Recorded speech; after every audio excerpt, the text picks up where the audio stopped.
Bonsoir. Bonsoir. Bienvenue à cette plénière de clôture. Nous espérons que vous avez passé une bonne journée prison-justice du Genepi. Cette plénière de clôture s'intitule « Violence policière, violence judiciaire ». Deux éléments d'actualité d'abord pour introduire cette plénière. En premier lieu, l'arrestation d'Antonin Bernanos le 5 décembre dernier, afin qu'il purge la peine prononcée par le tribunal de Paris dans le cadre du procès de l'affaire du quai de Valmy, donc 5 ans de prison, dont 2 avec sursis. Un deuxième élément, la décision de faire retourner en prison Yacouba Traoré, le frère d'Adama et d'Assa Traoré, une décision prise par le tribunal de Pontoise le 16 novembre dernier. La famille dénonce un acharnement judiciaire opéré par ce tribunal précisément. Ainsi, Antonin Bernanos devait être présent lors de cette plénière de clôture, mais il a été incarcéré à la prison de Fleury-Mérogis suite à une arrestation au domicile de sa mère, Geneviève. Arrestation d'une violence extrême au cours de laquelle la vingtaine de policiers présents ont commencé par défoncer la porte au bélier avant d'embarquer Antonin, et ce sans qu'il ait le temps de s'habiller ou de préparer son incarcération. Aussi, pour ne pas taire sa voix ni rendre invisible le mouvement antifasciste qu'il représente entre autres, Geneviève Bernanos est présente, nous la remercions très vivement. Elle se propose d'aborder, selon son point de vue, le monde prison-justice tel qu'il se présente à elle aujourd'hui et depuis quelque temps. Un point important que nous souhaitons soulever aussi, c'est le lien familial avec la personne détenue. Le lien familial souvent maintenu par des femmes, qu'elles soient compagnes, mères, sœurs. On parle des personnes détenues, mais on ne doit pas laisser de côté l'émotion, la sensibilité, la colère ou encore la lutte de leurs proches. Ce sont là des formes de dommages collatéraux qu'il faut rendre visibles. L'institution judiciaire et carcérale étant comprise comme un système, comme un tout. Enfermer Antonin, c'est en quelque sorte donner l'exemple. Il fait partie de cette jeunesse qui contribue à la dénonciation des violences policières, dont Adama Traoré a été la victime le 19 juillet 2016, le jour de son 24e anniversaire. Assa Traoré, depuis cette date, se consacre à la cause de la vérité et de la justice pour Adama. Il avait lui-même connu la prison, encore très jeune. Merci à Assa de nous rejoindre ce soir. Merci aussi à vous, Geoffroy de la Gannerie, d'être présent. Vous êtes sociologue et philosophe, l'auteur de « Juger, l'état pénal face à la sociologie », mais aussi de « Penser dans un monde mauvais ». Vous avez dit lors dans un entretien « Ce que je suis, c'est le fait que je ne suis pas en prison. Ma vie est définie par le fait qu'elle organise aussi l'exclusion et l'emprisonnement d'un certain nombre d'individus. » Sans plus attendre, Geneviève, nous vous laissons la parole.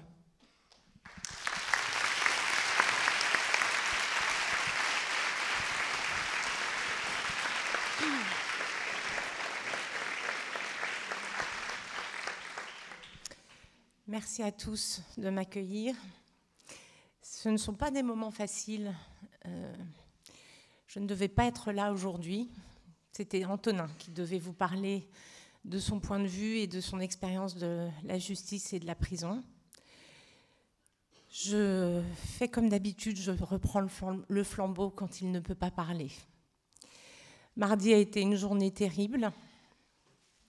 La justice a décidé de mettre en œuvre le jugement qui a été prononcé contre lui au mois d'octobre dernier et de le faire avec la plus grande brutalité et la plus grande violence. Il aurait pu être convoqué par un courrier, comme en général ça se passe. Le procureur de la République en a décidé autrement, en cochant la case défonçage de porte et en se présentant, en faisant présenter la brigade d'exécution des peines à mon domicile, mardi à 6h du matin. Antonin, donc, aujourd'hui, est en prison et pour de longs mois.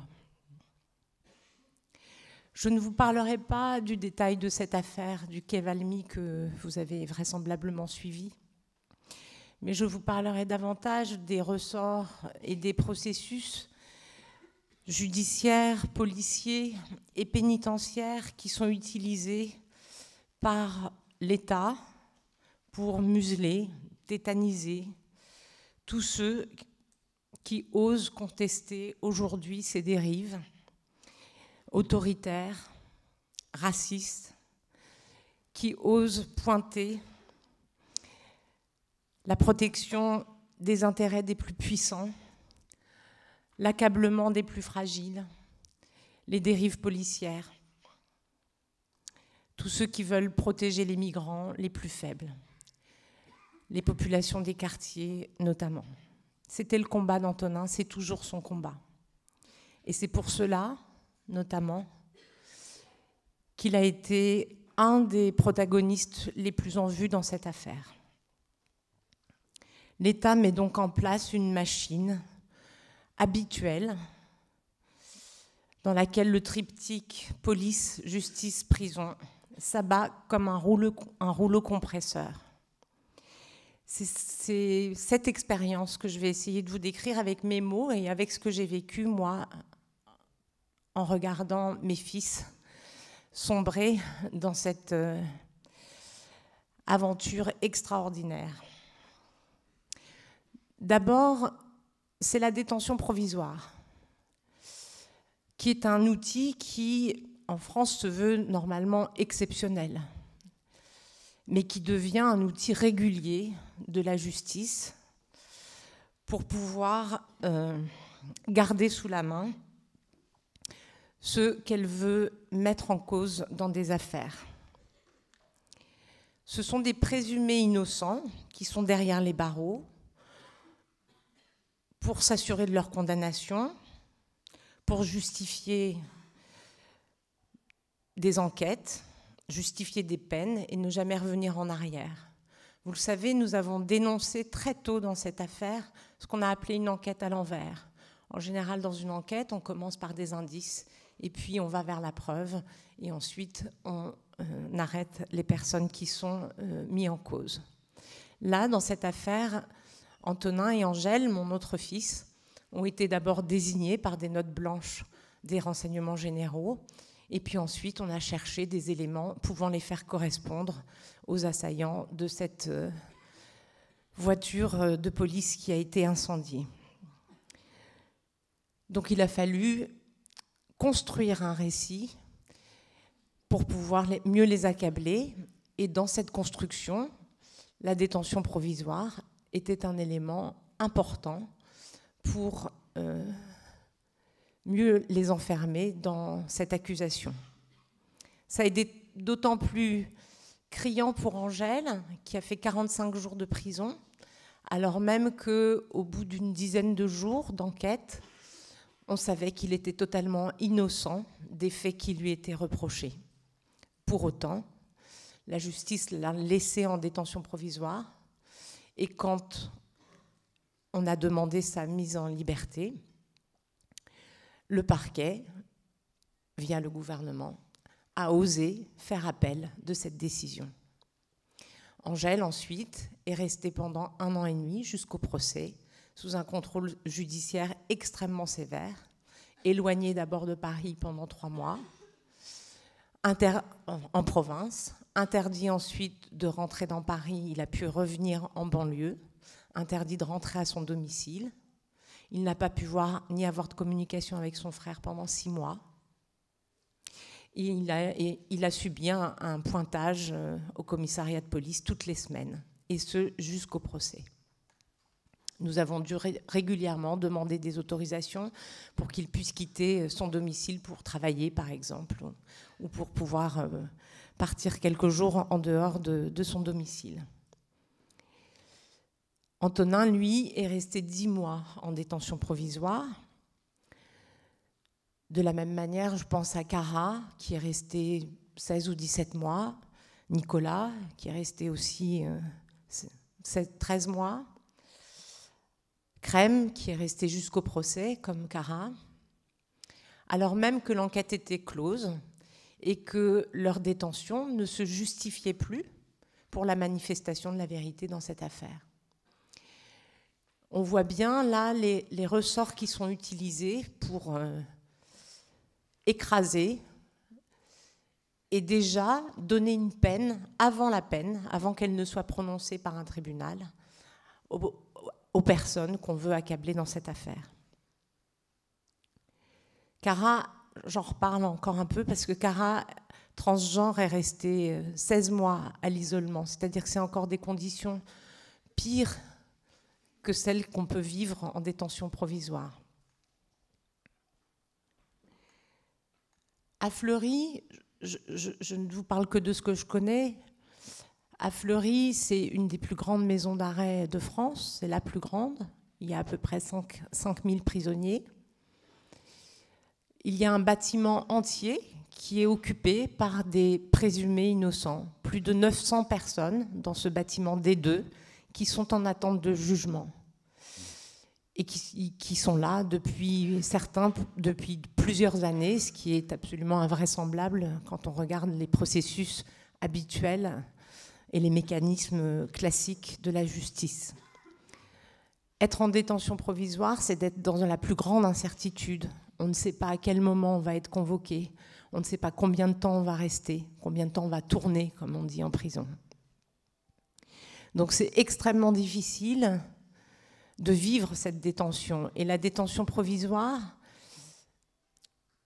pour l'avoir vécu à travers ce que j'ai vu pour Antonin, ce sont des conditions qui sont pires que celles dans lesquelles vous êtes une fois que vous avez été condamné. Tout est beaucoup plus compliqué et la justice, comme la prison, met une pression sur vous puisque vous êtes dans l'attente de votre jugement et que vous essayez d'être un bon prisonnier pour pouvoir ne pas aggraver votre cas. La détention provisoire, c'est aussi des processus policiers qui se mettent en place parallèlement. Il y a un système qu'on appelle la machine à laver quand on est en prison.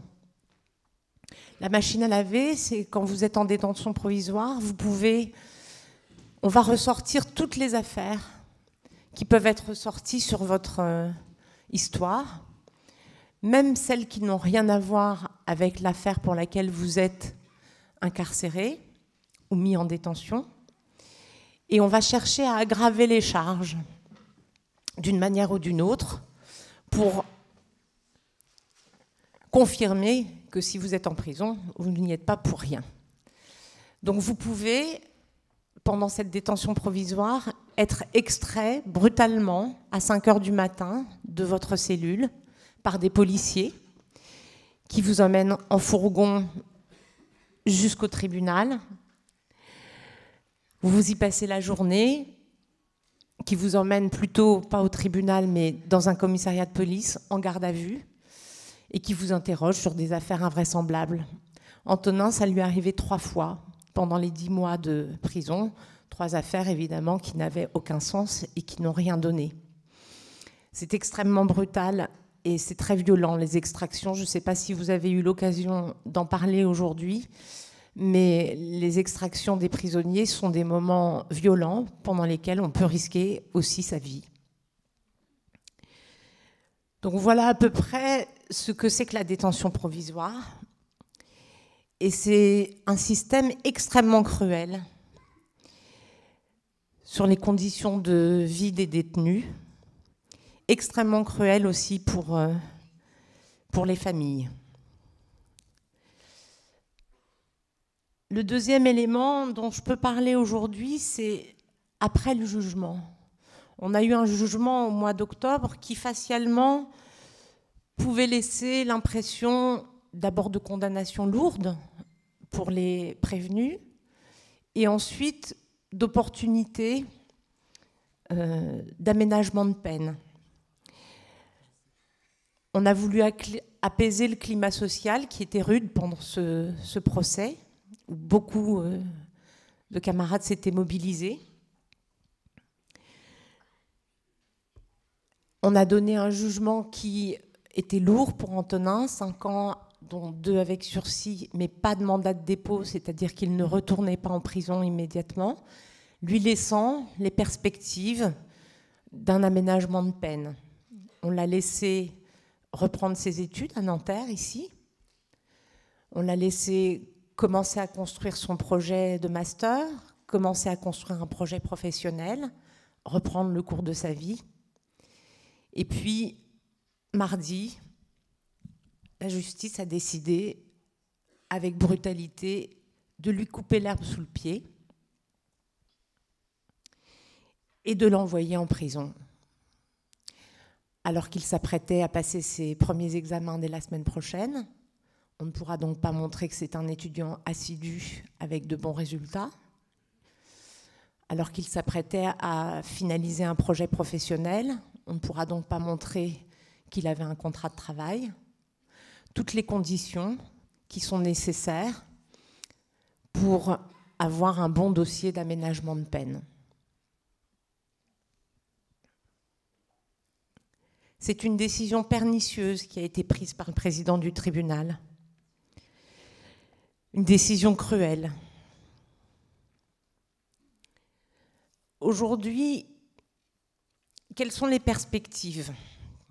Les perspectives, d'abord, c'est qu'il va devoir faire 2 mois de prison parce qu'il n'a fait que 10 mois de prison en préventive et que pour avoir un aménagement de peine, il faut avoir fait 1 an. Donc rien ne sera possible avant le mois de février. Les textes sont extrêmement compliqués à comprendre, à appliquer, le jeu des remises de peine, selon le temps qu'on a déjà passé en prison, selon les activités que vous avez en prison, que vous avez un travail, que vous avez des cours, que vous allez au sport, que vous allez à la bibliothèque. Donc tout cela, Antonin non plus n'aura pas le temps de le mettre en place parce que c'est extrêmement long de trouver un travail en prison, de pouvoir s'inscrire dans toutes ces activités. Les délais sont extrêmement élastiques quand la justice le décide. Ils peuvent être très rapides, comme on l'a vu mardi dernier, mais pour les prisonniers, ils sont toujours très longs. Un aménagement de peine, entre le moment où on en fait la saisine et le débat contradictoire, vous êtes convoqué devant le juge d'application des peines, c'est 4 mois. Et puis derrière, la cour d'appel peut faire appel. J'ai gardé beaucoup de relations avec les familles des détenus que je côtoyais pendant les 10 mois de détention provisoire d'Antonin. Une maman m'a appelée il y a quelques jours. Son fils est aménageable depuis 1 an. Il a fait 3 demandes d'aménagement de peine. Vous voyez, 4 mois multipliés par 3, ça fait 1 an. La dernière décision date du 8 novembre, c'est un refus, alors qu'il a un travail, qu'il a un domicile, qu'il a une promesse d'embauche et qu'il a toutes les conditions pour se réinsérer. Il vient de faire appel de cette décision et la date d'appel est fixée au 17 mai prochain. Voilà comment, tranquillement, on fait faire toute leur peine aux prisonniers et comment on les empêche de mener tout projet de réinsertion. Je ne suis donc pas très optimiste pour Antonin. Ces aménagements de peine, ce sont des conditions assez humiliantes pour les détenus. Il faut faire profil bas devant le SPIP, devant le juge d'application des peines. On nous a même dit qu'il fallait reconnaître les faits pour lesquels vous avez été condamné, ce qui va être extrêmement difficile pour Antonin, car s'il a été condamné, il n'a jamais reconnu sa participation aux faits. Donc ce sont des conditions qui n'ont rien à voir avec le droit, mais qui sont extrêmement brutales et humiliantes. Il va avoir les plus grandes difficultés à remettre en place son projet d'aménagement de peine. C'est un système où on soumet les prisonniers. Chaque demande fait l'objet d'une soumission, une demande de permission. Christophe, dont je vous ai parlé tout à l'heure, qui en est à son 3e refus d'aménagement de peine, vient d'obtenir sa première journée de permission après peut-être une centaine de demandes. C'est aussi un moyen de pression sur les prisonniers. Plus on conteste, plus on râle, plus c'est difficile. On nous a dit, dès mardi, vous avez eu tort de communiquer sur la manière dont on est venu arrêter Antonin chez vous, parce que vous allez vexer, gripper le juge d'application des peines. Vous nous mettez en difficulté, me disent les avocats. Je refuse de me soumettre. Le droit doit pouvoir s'appliquer à tous de la même manière. Et aujourd'hui, ce que je constate, depuis la détention provisoire d'Antonin jusqu'à aujourd'hui, sa mise sous écrou de manière brutale, c'est que rien ne se passe jamais normalement. Que tout est possible, surtout que depuis que la loi a intégré l'état d'urgence, tout est possible, y compris de venir vous arrêter de cette manière-là. Tout est possible, on peut transférer Antonin de prison en prison, nous empêcher d'avoir des permis de visite s'il le souhaite, l'isoler encore plus. Tout est possible. Et en dehors des règles de droit.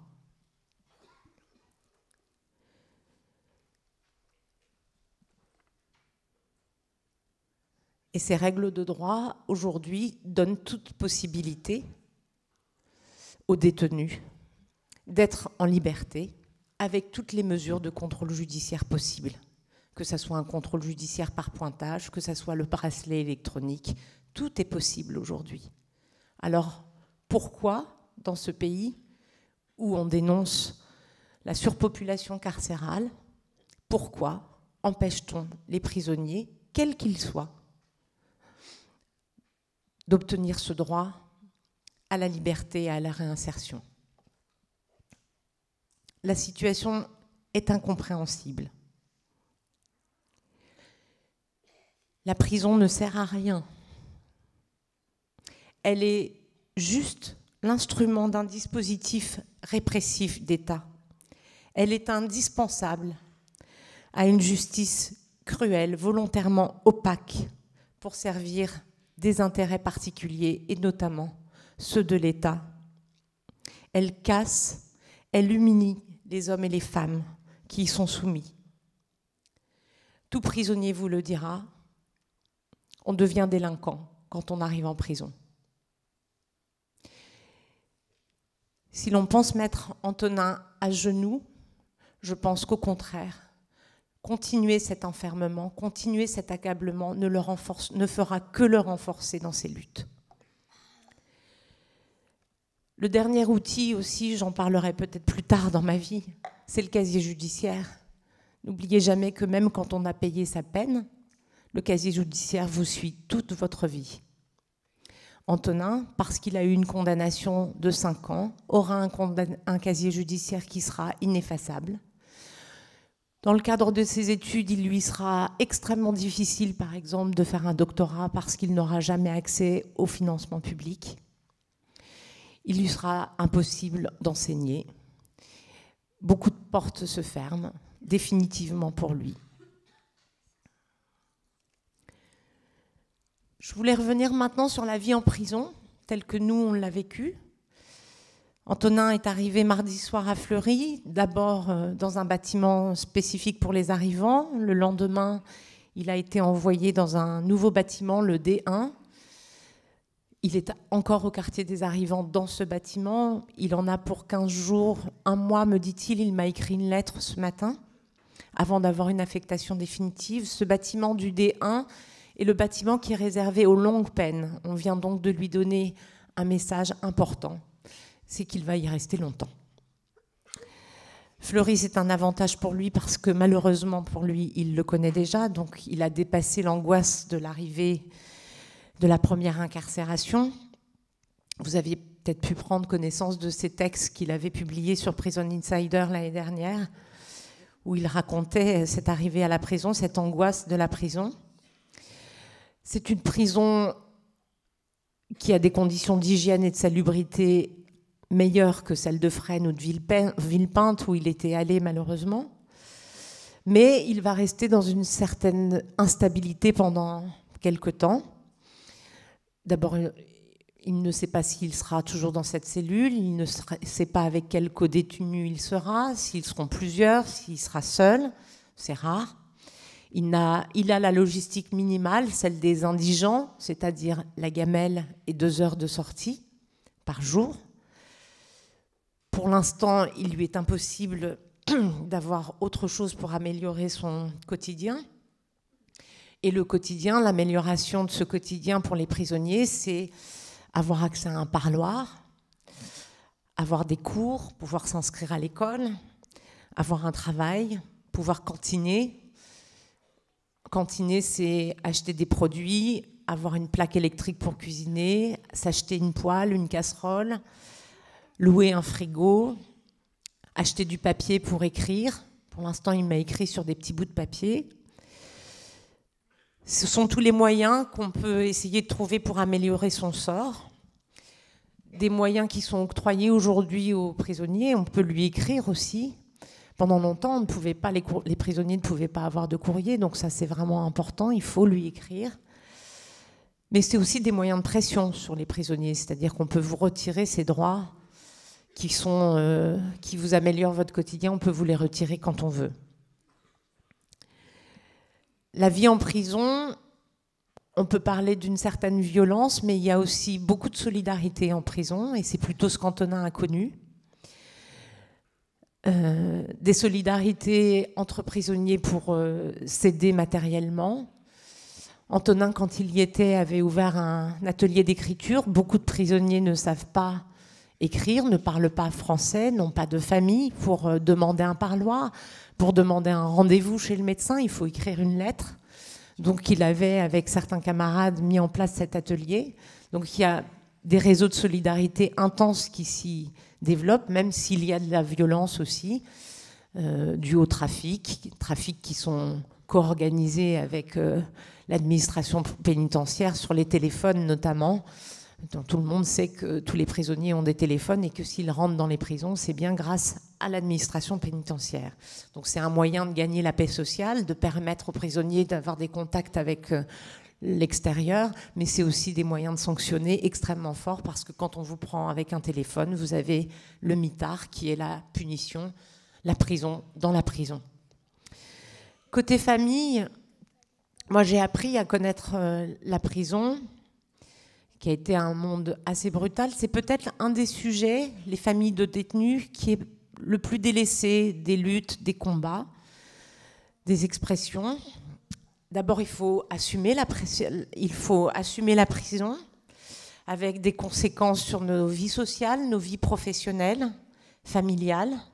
Moi, j'ai eu beaucoup de chance. J'ai pu parler, j'ai pu être protégée dans mon travail, ce qui n'a pas été le cas de nombreuses familles que j'ai côtoyées qui se taisent, de peur de perdre leur travail, de peur d'avoir l'opprobre, de gens qui déménagent, qui partent de leur quartier et qui perdent leur travail, qui perdent tout leur réseau de sociabilité. C'est extrêmement difficile, donc ça, je pense qu'il faut en parler. Ces familles sont extrêmement seules. Il faut comprendre aussi le fonctionnement de la justice et de la prison. C'est extrêmement difficile. Des textes sont très compliqués. Les règlements intérieurs n'existent pas dans les prisons, même s'ils sont obligatoires. Toute demande doit passer par l'écrit. Si vous n'avez pas un niveau culturel suffisant, vous ne savez pas écrire les lettres. Pour demander, par exemple, je dois là faire tout de suite des courriers pour demander qu'Antonin puisse avoir accès à ses lentilles de vue, parce que c'est interdit, donc il va falloir plusieurs semaines pour que je puisse lui apporter des lentilles. Donc tous ces droits des prisonniers, pour bon nombre de familles, sont des droits inaccessibles, et pourtant sont des droits élémentaires.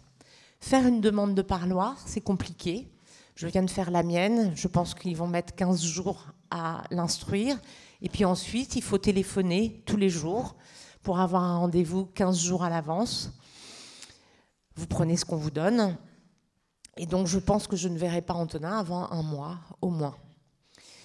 Et avoir cette capacité de téléphoner, d'écrire, de faire toutes ces démarches, bon nombre de familles ne l'ont pas. Moi, chaque matin, quand je téléphonais avec 3 ou 4 téléphones pour prendre mes rendez-vous téléphoniques, parce qu'évidemment, les plateformes sont prises d'assaut, ça le sait malheureusement, je partais parfois dans le RER avec mes téléphones pour continuer à téléphoner. C'est juste de la folie. Et donc, il ne faut pas avoir honte dans le RER de dire, voilà, je téléphone pour le détenu qui s'appelle comme ça et qui a le numéro d'écrou qui est un tel et qui est dans tel bâtiment et je demande un permis de visite. Qui peut le faire? Je pense aux nombreuses mères de famille qui ont des enfants jeunes, qui doivent les emmener à l'école, à la crèche et qui ne sont pas dans la capacité matérielle de pouvoir prendre ces rendez-vous. Je pense à ceux qui sont à l'étranger et qui ne sont pas dans la capacité matérielle de pouvoir prendre ces rendez-vous. Pourtant, ce sont les familles qui assurent le lien avec l'extérieur, qui assurent toute la logistique. Nous apportons le linge une fois par semaine, que nous lavons aussi, que nous récupérons sale. Nous écrivons, nous prenons les rendez-vous, nous sommes les liens avec les avocats, même si les avocats passent leur temps à nous dire que nous sommes des tierces personnes et qu'ils n'ont pas de contact à avoir particulièrement avec nous. C'est extrêmement difficile, il faut se battre en permanence. La prison, c'est une violence aux détenus, mais tous vous le diront. Le plus dur, c'est pour les familles. Il y a une violence qui est faite pour les familles quand on se présente au parloir. Nos détenus sont fouillés après les visites, nous sommes fouillés avant les visites. Nous sommes une pression sur les détenus, nous pouvons être interdits de visite pour un oui, pour un non, parce qu'on a sonné au portique, parce qu'on a caché une friandise sur soi pour le donner à nos détenus. On est soumis à l'arbitraire des surveillants. Et effectivement, comme vous le disiez, ce sont majoritairement des femmes qui sont présentes au parloir.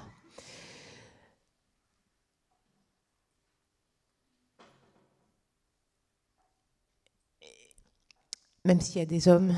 Je pense aussi tout à coup à la maison d'arrêt des femmes, où effectivement il n'y a pas beaucoup de personnes qui viennent leur rendre visite. D'ailleurs, les créneaux de visite des femmes détenues sont souvent très disponibles. Et je pense que les femmes détenues ont une situation encore pire que celle des hommes. À Fleury, par exemple, elles n'ont pas de douche dans leur cellule et elles doivent demander toutes sortes d'autorisations pour avoir des choses élémentaires de leur hygiène. Je vais conclure, j'ai été un peu longue, je suis désolée, pour vous dire, si vous ne l'aviez pas compris, que, évidemment, je ne peux espérer à personne, même à mon pire ennemi, d'aller en prison. Et pour cela, parce que j'ai connu ce monde et parce que mes fils l'ont connu, je pense qu'il faut lutter contre les prisons. Agir pour aider les prisonniers aujourd'hui, c'est important, mais ça ne réglera pas le problème essentiel. À l'intérieur des prisons, leurs luttes sont très compliquées. Ils ont peu de moyens d'action pour agir. Ils ont les blocages pour lesquels ils prennent de grands risques de punition, de mitard, d'isolement. Il y a les solidarités que je vous décrivais entre les plus démunis, pour les indigents, pour la nourriture, pour écrire. Et puis à l'extérieur, tout ce que nous pouvons faire, nous peinons quand même à toucher le grand public et tous ceux qui ne sont pas concernés directement par la prison. Même moi, avant d'être concernée par la prison, je ne pouvais pas m'imaginer ce qu'était la prison. Je pense que la prison aujourd'hui, c'est un coût et une violence pour tous, un coût pour la société, énorme, avec des objectifs qui ne sont pas atteints, celle de la réinsertion et de la baisse de la délinquance. La réinsertion, je pense que c'est vraiment pour rigoler, et la baisse de la délinquance, je pense que nous voyons tous dans les chiffres que ce n'est pas efficace. Voire même la prison est un centre de formation. Il y a des alternatives possibles. C'est une honte aujourd'hui pour des sociétés comme les nôtres, démocratiques, qui se veulent humaines, fraternelles et solidaires, d'avoir les dispositifs de prison tels que nous les connaissons en France. Je vais m'arrêter là. Je pense que vous avez eu pas mal de sujets aujourd'hui sur ces questions. voilà, je ne peux que vous témoigner de ce que j'ai vécu et je ne peux que vous témoigner de la reconnaissance que j'ai pour ce que vous nous apportez, les soutiens que vous apportez à Antonin. Il va falloir se mobiliser très fortement pour Antonin, car il rentre dans une phase de son histoire judiciaire qui peut être terrible, celle de l'oubli. Et donc je compte sur vous, je compte sur tous ses amis, tous les réseaux pour faire connaître sa situation. Et à travers sa situation, puisque nous avons la chance de pouvoir nous exprimer, faire connaître la situation de tous les détenus qui sont en France dans des situations exécrables.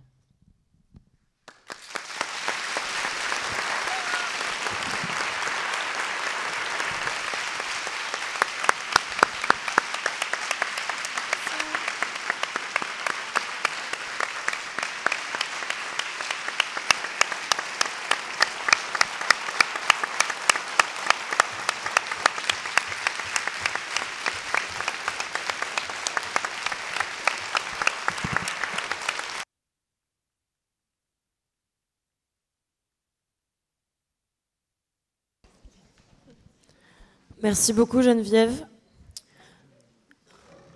Votre histoire, ainsi que l'affaire Adama Traoré, représente bien le continuum des violences policières, judiciaires, carcérales, que nous dénonçons ici au Génépi.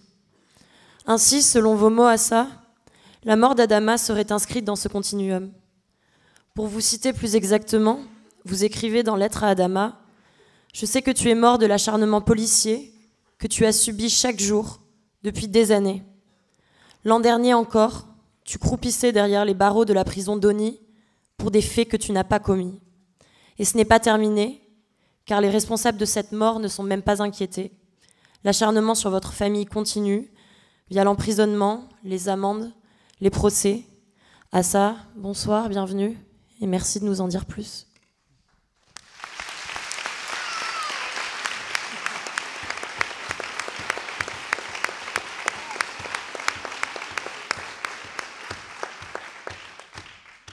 Bonsoir à vous tous. Bon, merci de nous avoir invités. Et beaucoup d'affection pour toi, Geneviève, et toute ta famille. Parce que quand on a appris ce matin pour Antonin, on a été... J'ai eu le cœur serré, vraiment. J'ai ressenti ce que nous, on a ressenti. Et vraiment, tu as tout notre courage, on t'envoie toute notre force, tout l'amour qu'on peut te donner. Et il faut savoir que même dans le combat, Antonin, sa famille, ils ont toujours été auprès de nous dans le combat de Adama. Donc c'est vraiment quelque chose qu'on porte ensemble. Et en tout cas, bon courage, vraiment, vraiment, vraiment. Donc nous, on ne peut pas parler de prisonniers politiques sans parler de mon frère Adama. On va faire court parce que c'est vraiment très long. On pourrait parler pendant des heures. Mais si aujourd'hui on est là, si j'ai des frères qui sont en prison, c'est que mon frère a été tué. Mon frère a été tué par des gendarmes le jour de son anniversaire, le 19 juillet. Il a été retrouvé dans des conditions très atroces dans les locaux de cette gendarmerie. Je vais essayer de faire court sur cette journée pour que vous puissiez comprendre pourquoi aujourd'hui j'ai mes frères, j'ai presque tous mes frères qui sont passés en prison ou qui ont fait des longues gardes à vue. Il faut savoir que cette journée, quand on parle de violence policière, quand on parle de cette journée, on parle aussi de contrôle d'identité. Comment un contrôle d'identité peut emmener à la mort. À ce jour-là, mon frère n'avait pas sa pièce d'identité qu'il devait récupérer à la mairie. Ils avaient appelé ce matin. Cette journée a commencé à 10h du matin pour Adama. Quand il voit les gendarmes contrôler Bagui sur cette terrasse de café, en train de boire un café, il est sur son vélo, il fait beau, il a son bob, son Bermuda, il décide de partir. Il décide de partir parce que ce jour-là, c'est son anniversaire. Parce que ce jour-là, ils avaient décidé avec mes frères et ses copains de sortir. Et parce qu'ils avaient décidé de descendre le week-end d'après, rejoindre sa sœur jumelle à Valence. Donc ils décident de fuir toute cette violence qu'ils connaissent, cet acharnement qu'ils connaissent, et surtout ne pas aller en garde à vue, où il va subir ces doubles violences, et qui va finir, comme pour notre habitude, au tribunal de Pontoise, où ils vont faire soit de la prison, ou aller en mandat de dépôt. Ce jour-là, Adama décide de fuir tout ça, sans savoir qu'au bout de ce chemin-là, il allait mourir. Il va être interpellé sur 2 temps. Sur le premier temps, ça sera à quelques mètres, au niveau de la mairie de Beaumont-sur-Oise, où il va se faire violenter, frapper. Ces gendarmes sont en civil, Un individu va passer et va tenter de défendre Adama parce que ces gendarmes ne partent pas de brassard. Cet individu va se faire violemment frapper. Adama va partir dans un appartement d'une personne qu'il connaît. Adama va subir un plaquage ventral. Il faut savoir que quand ils arrivent dans cet appartement, c'est un petit appartement. Adama a le ventre contre le sol. Ces gendarmes vont venir. Adama n'est pas un surhomme. Adama n'est pas armé. Adama ne traverse pas les murs, mais ils vont se jeter sur lui. Adama va leur dire « Je n'arrive pas à respirer ». Adama va subir ce plaquage ventral interdit dans plusieurs pays frontaliers d'Europe, interdit dans plusieurs États des États-Unis et qui continue à être pratiqué en France et qui ramène à plus de 99% à la mort. Notre combat aussi, c'est aussi d'interdire toutes ces techniques d'immobilisation qui emmènent à la mort. Adama va leur dire « Je n'arrive pas à respirer ». Ces mots que je vous dis, ce sont des mots que les gendarmes eux-mêmes ont prononcés lors de leur première audition. Mais sauf que ce jour-là, ils auront un droit de mort sur la vie de mon frère. Ils vont décider que Adama Traoré allait mourir ce jour-là. Ils vont traîner mon frère jusqu'à ce véhicule. Mon frère va leur dire dans ce véhicule, je n'arrive pas à respirer. Ils étaient à peine 200 mètres de l'hôpital, ils auraient pu porter mon frère. Mais ils ont décidé qu'Adama allait mourir ce jour-là. Ils ont décidé que mon frère n'allait pas vivre ce jour-là. Ils vont l'emmener dans cette gendarmerie, ils vont le jeter au sol comme un chien, sans lui apporter aucun soin. Il faut savoir que ce sont des gendarmes, ce sont des militaires qui sont censés protéger n'importe quel citoyen dans ce monde, n'importe quel individu dans ce monde et lui secourir la vie. Dans ce véhicule, Adama va uriner sur lui, va piquer de la tête, mais ils ne vont pas prendre son mal-être en compte. Et ils vont le jeter dans cette cour de gendarmerie. Et ils vont nous dire qu'ils vont lui apporter les premiers soins, sauf que nous allons avoir une lumière sur ces mensonges quelques semaines après, parce qu'il faut savoir que dans ces affaires de violence policière, en France, il y a une machination une machine à non-lieu. Ils fabriquent une machine à non-lieu pour étouffer cette affaire. Donc ce qu'ils vont faire, ils vont enlever les rapports des pompiers et des SAMU. Notre avocat, Maître Bouzrou, va dire que si ces documents ne réapparaissent pas dans le dossier Adama Traoré, il portera plainte contre le SAMU et le pompier. Et les documents vont réapparaître. Et les pompiers vont parler et vont dire que quand ils arrivent dans cette cour de gendarmerie, Adama a le ventre contre le sol, au plein soleil, menottes au poignet. Ils vont demander aux gendarmes de lui retirer les menottes. Les gendarmes vont refuser. Ils vont devoir insister à plusieurs reprises en disant « Enlevez-lui les menottes, c'est un jeune homme de 24 ans, on ne peut pas le laisser mourir ». La mort officielle de mon frère est déclarée à 19h05. Mon frère va mourir. Aux alentours de 20h, j'ai mon frère Samba. Quelqu'un va venir lui dire en lui disant « Vous savez, tu sais Samba, j'ai entendu dire qu'Adama a fait un malaise, allez voir à l'hôpital. » Ma mère et Samba, on va revenir très rapidement aussi sur le livre où je vais vous parler de ma famille, ma très grande famille. Où nous sommes 17 frères et sœurs, où il y a 2 mamans, une qu'on appelle Mama et Tata qu'on appelle la mère d'Adama. Mama et Samba vont aller à l'hôpital. Ils vont chercher Adama, pas d'Adama. Ils vont appeler tous les hôpitaux des alentours, pas de Adama. Ma mère va appeler Tata, elle va dire ne viens pas à l'hôpital. Non, Samba va appeler les pompiers. Et les pompiers vont directement les basculer sur la gendarmerie, chose très rare. Ils se disent qu'il se passe quelque chose de pas normal. Maman appelle Tata et lui dit n'arrête pas à l'hôpital, mais arrête-toi directement à la gendarmerie, il se passe quelque chose de assez bizarre. Tata va s'arrêter devant cette gendarmerie aux alentours de 21h, elle va sonner et elle va dire je veux voir mon fils, j'ai entendu dire qu'il avait fait un malaise. On va lui dire madame, votre fils va très bien, vous ne pouvez pas le voir, il est tard. Elle va dire est-ce que vous avez appelé un avocat? On va lui répondre madame, si Adama a besoin d'un avocat, nous appellerons un avocat. Elle va répondre, elle va dire cette phrase, une phrase qui n'est pas aussi qu'on ne sort pas comme ça si on ne connaît pas ces violences policières, si on ne connaît pas l'acharnement que leurs enfants, que ces enfants subissent depuis très longtemps. Elle va dire s'il arrive quelque chose à mon fils, je porterai plainte contre vous. Alors que nous sommes censés se sentir protégés auprès de la police et des gendarmes. Ben, ce jour-là, son instinct de mère va faire qu'elle ne va pas partir. Elle va rester devant cette gendarmerie. J'ai un de mes frères, Chekne, qui va apporter 3 sandwichs. Un pour Bagui, qui est aujourd'hui en prison pour tentatives d'assassinat. Suite à la mort de mon frère sur ces gendarmes, on va revenir sur lui, qui est lui aussi en prison à Fleury.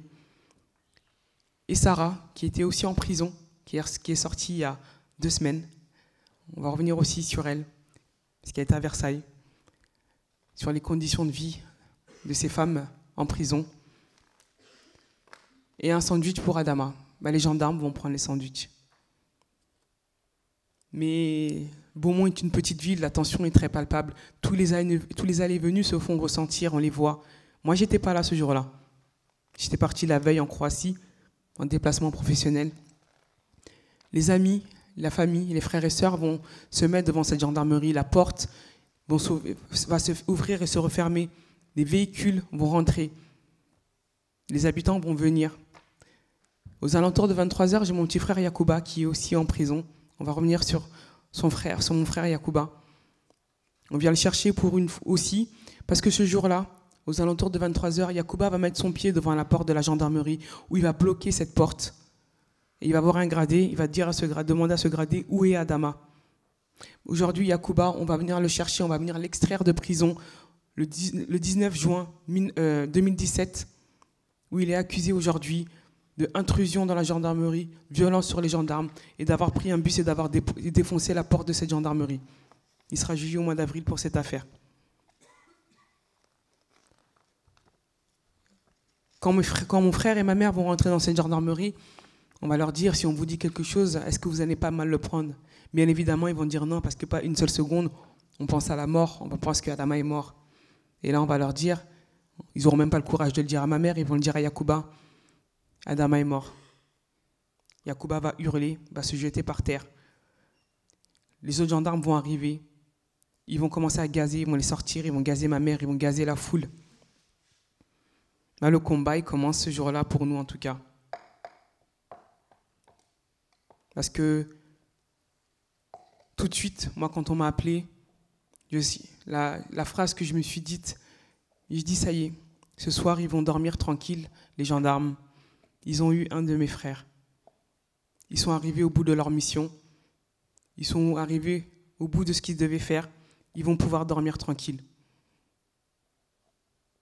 Sauf que nous, tout de suite, on a dit que la mort de mon frère ne pouvait pas rester comme ça. C'était impossible.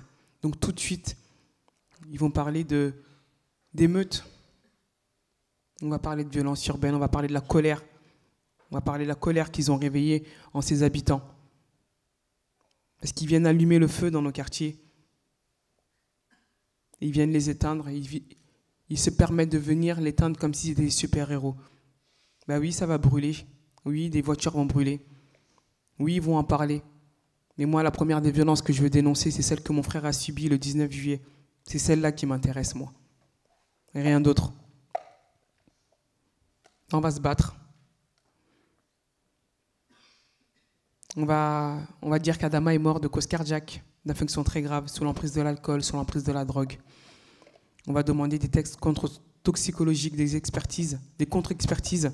Mais il faut savoir qu'avant la deuxième expertise, on va nous faire convoquer à Cergy-Pontoise en nous disant que nous savons que vous êtes des musulmans et que dans la religion musulmane, vous enterrez le corps dans les 3 jours et que nous sommes permis de contacter Roissy et Air France. Le corps d'Adama peut partir dès le lendemain.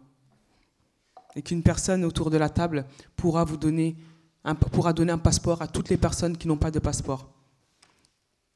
Voilà, quand la France nous parle de liberté, égalité, fraternité, ben ce n'est que pour une partie de la population, ou c'est en tout cas attribué qu'à eux-mêmes, parce que ce ne sont des mots que nous ne pouvons pas utiliser. Si aujourd'hui nous sommes là dans votre université pour parler de tout ça, c'est que nous avons eu, en tout cas, le malheur ou le bonheur, je ne sais pas, vouloir utiliser ces mots, liberté, égalité, fraternité, qui s'accompagnent de justice et de droit.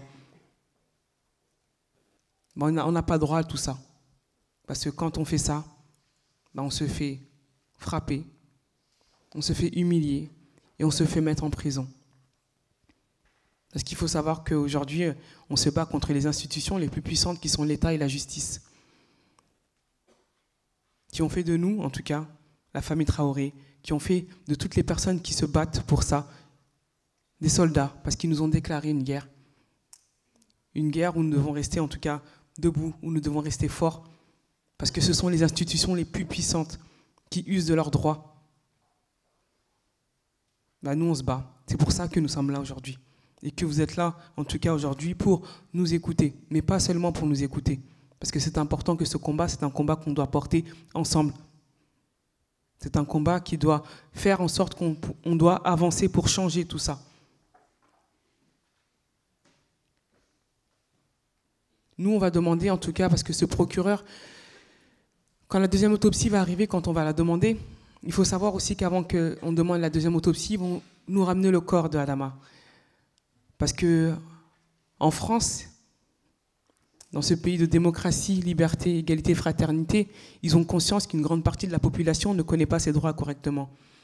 Et quand on ne connaît pas ses droits, nous ne pouvons pas accéder à la justice. Il n'y a pas de droit sans justice. C'est pas possible. Il n'y a pas de droit sans justice.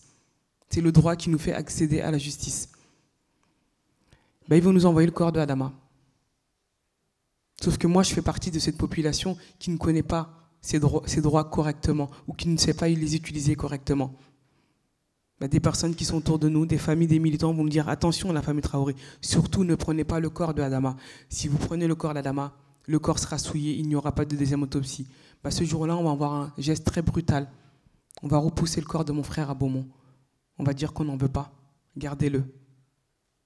Et on va demander cette deuxième autopsie qui va dire que mon frère n'est pas mort de cause cardiaque, que mon frère n'est pas mort d'infection très grave, que mon frère n'est pas mort sous l'emprise de l'alcool, que mon frère n'est pas mort sous l'emprise de la drogue, mais qu'il est bien mort asphyxié. On va demander à ce que le procureur Yves Janier soit dessaisi de l'affaire. Il sera dessaisi de l'affaire. On va demander à ce que le dossier de mon frère soit dépaysé. Il sera dépaysé. On a eu 2 mois, en tout cas les premières semaines, c'était sans relâche pour nous. On était là, on ne dormait pas, on errait dehors. Parce qu'il ne fallait pas fermer les yeux. Parce qu'eux aussi, ils étaient là. Bah, nous aussi, on était là. Mais il faut savoir que tout ça, ça se paye. On ne fait pas virer un procureur, on ne fait pas dessaisir un procureur d'un dossier comme ça. C'était le chef, c'était le procureur à Paris, des chefs antiterrorisme. Donc Beaumont, à Pontoise, pour lui, c'était très bien pour finir sa retraite. Sauf que la famille Traoré est arrivée en travers. Mais tout ça, ça se paye. Bah, la famille Traoré, depuis 1 an, connaît dit un mot, qui s'appelle acharnement. La famille Traoré subit de l'acharnement. La famille Traoré subit de la répression. La famille Traoré subit de l'humiliation. Aujourd'hui, ça fait 1 an et demi, presque. Dans la famille Traoré, en 8 mois, il y a eu 1 mort. Il y a eu 3 frères en prison. Il y a des soutiens en prison. On va subir de l'intimidation. On va recevoir des menaces de mort dans nos boîtes à lettres. Mais le combat d'Adama Traoré, on ne le lâchera pas. Bon, on va vouloir porter plainte contre moi à la maire de notre ville, une femme horrible, qui n'a même pas de mots, d'adjectifs dont je pourrais qualifier. Elle va tenter de porter plainte contre moi parce que j'ai dit dans le gros journal qu'elle s'était mise du côté des forces de l'ordre, des gendarmes, et je le redis encore une fois. Elle n'a eu aucun respect dans la mort de mon frère, mais aucun. On ne va pas revenir sur tous ces détails, c'est écrit dans le livre. Elle va demander au conseil municipal 10 000 € pour pouvoir m'attaquer en justice. Qu'elle m'attaque en justice, ce n'est pas ça le problème, mais qu'elle demande 10 000 € aux habitants pour pouvoir m'attaquer en justice. Par contre, ça, on n'est pas d'accord. Il faut savoir que le combat Adama est un combat local, est une force locale. Si aujourd'hui nous sommes à Nanterre, si le combat Adama est porté nationalement, si le combat Adama est porté internationalement, c'est que le local a porté le combat et le local a organisé le combat. Bah, le local va venir devant cette mairie à Beaumont avec ses soutiens et va dire « Nous sommes derrière la famille Traoré, nous allons assister à ce conseil municipal et vous n'allez pas demander 10 000 € pour attaquer la famille Traoré. » Je vais faire très court aussi sur cette partie parce qu'elle a duré presque plus d'1 mois. Parce que nous avons dit que nous ne lâcherons pas tant que nous n'allons pas rentrer dans ce conseil municipal. On est rentré au bout d'1 mois et demi. La ville a été barricadée, mais nous sommes rentrés dans son conseil municipal. Le premier jour, le conseil municipal a été levé. L'opposition a dit que si la famille Traoré ne rentrait pas, on a été accueillis par une 50aine de gendarmes comme si nous étions issus du grand banditisme. Le calme va revenir, je fais très court parce que c'est très long et je sais que le temps est compté. On va retourner sur notre quartier. Sur notre quartier, il y aura une expédition punitive avec une centaine de gendarmes qui vont arriver. On va aller voir les gendarmes, on va leur dire « Mais qu'est-ce qui se passe ?» Aujourd'hui, en France, quand on veut faire valoir un droit et un devoir, bah c'est comme ça que ça se paye. On vient dans notre quartier, on se fait tabasser, on se fait frapper. Bah cette France, en tout cas, fait subir à la famille Traoré. Pour nous, la France est un pays antidémocratique pour nous, pour la famille Traoré. Parce qu'aujourd'hui, quand on fait valoir un droit, ben, on se fait frapper. Ce jour-là, on va entendre charger. Ils vont charger sur les jeunes qui n'étaient même pas une vingtaine. Il y aura des flashballs partout. Il y aura des gendarmes sur les toits. Ils viennent sur nos quartiers comme s'ils venaient sur des camps d'entraînement. Et ils repartent comme si de rien n'était. On va les voir et ils vont nous répondre, bah, si vous n'êtes pas content, vous irez porter plainte demain matin. Sauf que cette vidéo a tourné sur les réseaux sociaux. Et oui, dans la famille Traoré, on va en prison pour outrage et rébellion. Aujourd'hui, on parle des prisonniers, mais on ne peut pas parler des prisonniers sans parler de ce qui s'est passé avant. C'est la mort de mon frère qui emmène tous mes frères en prison. Aujourd'hui, mes frères sont en prison. Ce jour-là, on va chercher Youssouf chez lui, on va chercher Bagui sur son lieu de travail, on va les mettre en prison, on va vouloir les faire passer en comparution immédiate sur un dossier rempli de mensonges.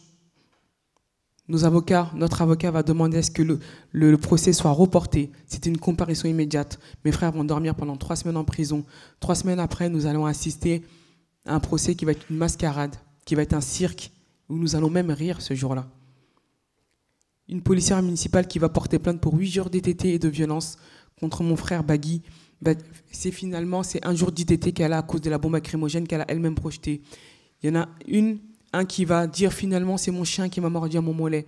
Il y en a une qui va dire j'ai entendu qu'on m'avait craché dans le dos et on m'a dit que c'était Bagui Traoré. C'est une comparution immédiate qui va durer 11 heures. On va sortir à 1h du matin. Bagui va demander aux gendarmes, mais pourquoi vous faites tout ça? On n'a rien fait. On va lui répondre, ta sœur a fait trop de bruit, qu'elle se taise. Bagui va leur dire, va faire passer le message par notre avocat, dites à ma famille de continuer le combat. Ils ont mis Adama sous terre, nous on continuera le combat, même si on est en prison. Aujourd'hui, mes frères sont des prisonniers politiques. Des grands hommes se sont battus pour la liberté d'un peuple. Des grands hommes se sont battus pour la liberté de leur pays. Mes frères s'ajoutent à cette longue liste de grands hommes qui, eux, se battent pour la liberté et la justice, la vérité et justice pour leur frère Adama. Mes frères vont être condamnés. Youssouf, qui n'avait jamais fait de prison, ce jour-là, on assiste à une scène avec beaucoup d'émotions où Bagui va dire à la juge, la juge va leur demander, est-ce que vous avez quelque chose à dire? Bagui va dire, moi j'ai déjà fait de la prison. Geneviève, tu disais tout à l'heure, quand on parle du casier judiciaire, oui, Bagui a 13 mentions dans son casier, il a fait 3 ans de prison. On a l'impression que même s'il les a fait, il doit les repayer toujours, parce que c'est inscrit. On le voit comme un criminel, il est vu comme un criminel. Bagui va se lever et va dire, moi j'ai rien à dire, de toute façon, vous ne nous croyez pas. Mais mon petit frère qui est à côté, il n'a jamais fait de prison, c'est sa première fois. Ça fait 3 semaines qu'il est en prison. C'est dur pour lui. Gardez-moi et laissez-le sortir. Il dit, c'est tout ce que j'ai à dire. Quand le verdict va tomber, Youssouf va sortir, mais sera quand même condamné. Bagui ne va même pas écouter sa condamnation. Et dès qu'il va entendre que son frère va sortir, il va avoir le sourire. Il va tout prendre sur lui. Et aujourd'hui, il est en prison, on ne comprend pas pourquoi il sort. Parce qu'en fait, quelques semaines, on apprend qu'on va lui mettre une tentative d'assassinat. Il faut savoir que Bagui est le témoin principal dans la mort de Adama. C'est le dernier à l'avoir vu vivant. C'est le dernier à l'avoir vu mort ce jour-là, le 19 juillet, dans la cour de cette gendarmerie. C'est Bagui qui nous apporte des éléments. Bagui est un témoin qu'il faut isoler. Bagui est un témoin qu'il faut discréditer. Bagui est un témoin qu'il faut enfermer. Bagui n'a pas eu de visite du mois de novembre jusqu'au mois d'avril. Notre avocat va taper du poing, mais sauf qu'ils vont nous donner un parloir, et ce parloir, pour moi, va être mis en 1 jour avant qu'on vienne le chercher. Tout avait été calculé. Et on va lui coller une tentative d'assassinat contre ces gendarmes, juste après la mort d'Adama. Depuis, Bagui est en prison, et quand il arrive à Fleury, nous avons tous les mandats que nous lui avons fait en virement qui vont nous revenir en disant que Bagui avait refusé les mandats. Bagui n'a pas eu de visite. Voilà les conditions dans lesquelles mon frère vivait. Heureusement que dans les prisons, il y a une certaine solidarité entre co-détenus qui font que il a pu garder la tête haute. Nous, cette mise en examen de Adama, Bien évidemment qu'on l'aura, parce que tant qu'on ne l'aura pas, on ne lâchera pas. Mais on ne l'aura pas au prix de mon frère. On ne l'aura pas au prix de Bagui. Aujourd'hui, Bagui risque la perpète.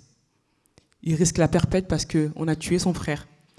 Il risque la perpète parce que l'État français ne veut pas prendre ses responsabilités.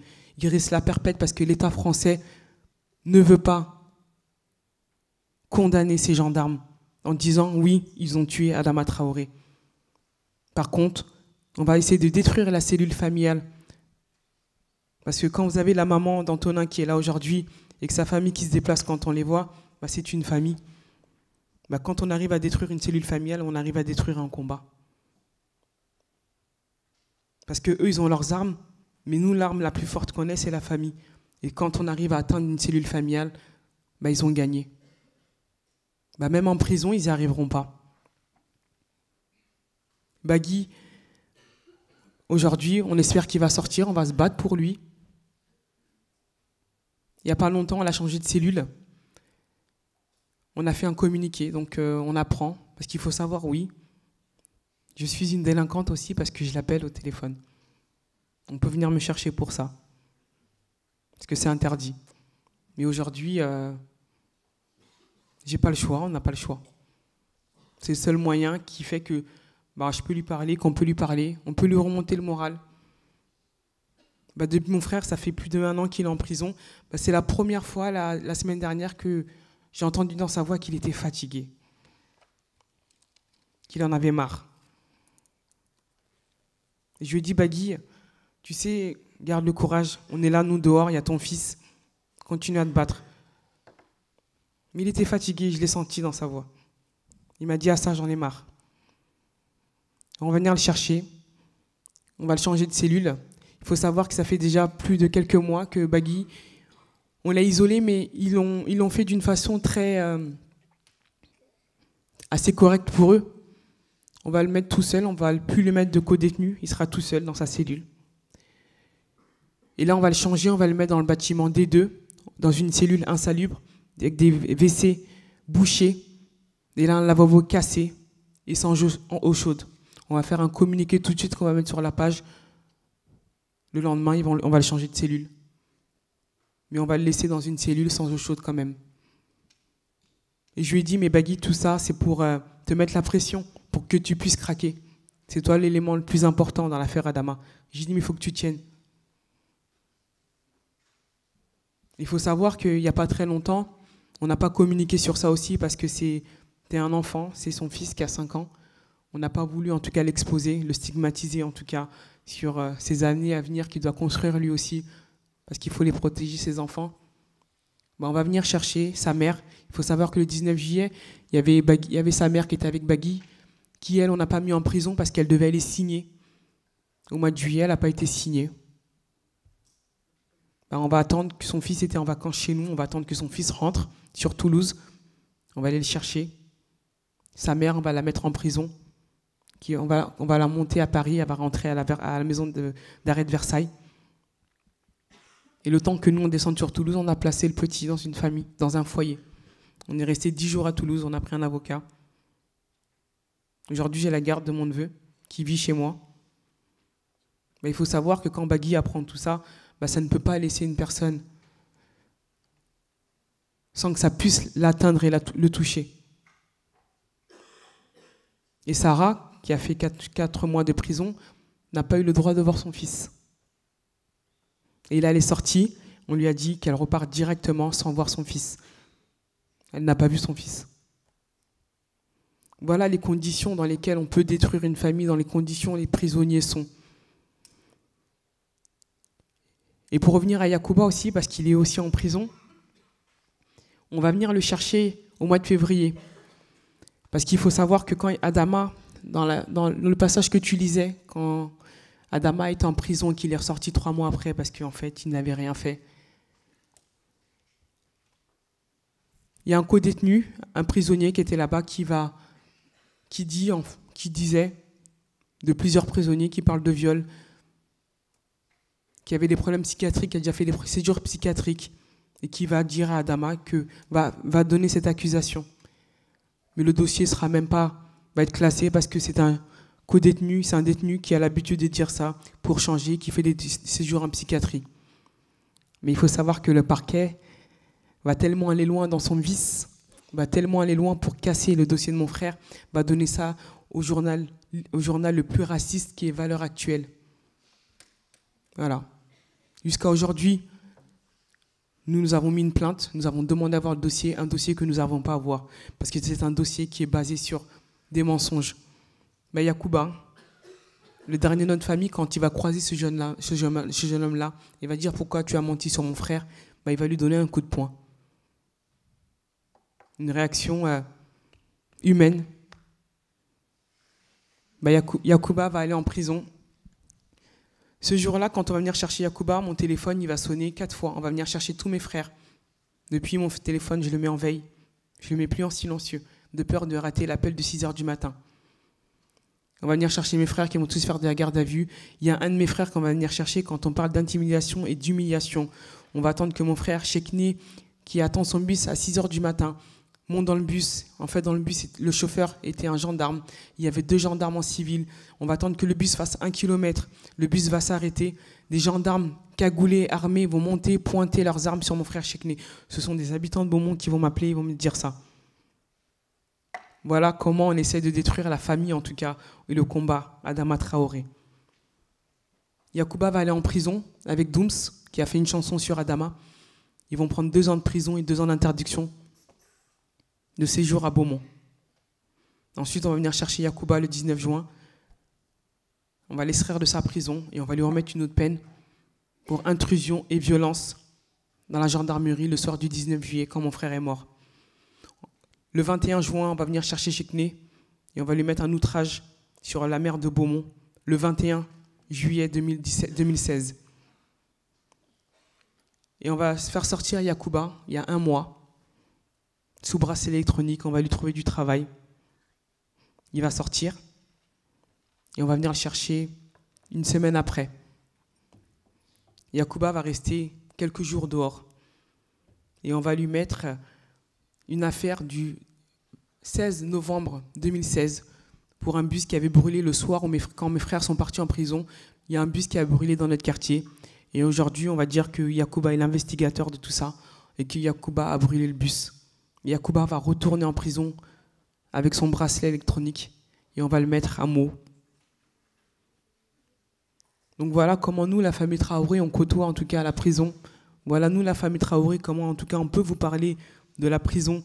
Geneviève a très bien détaillé en tout cas les conditions de vie de prisonniers. Je ne vais pas revenir sur ça.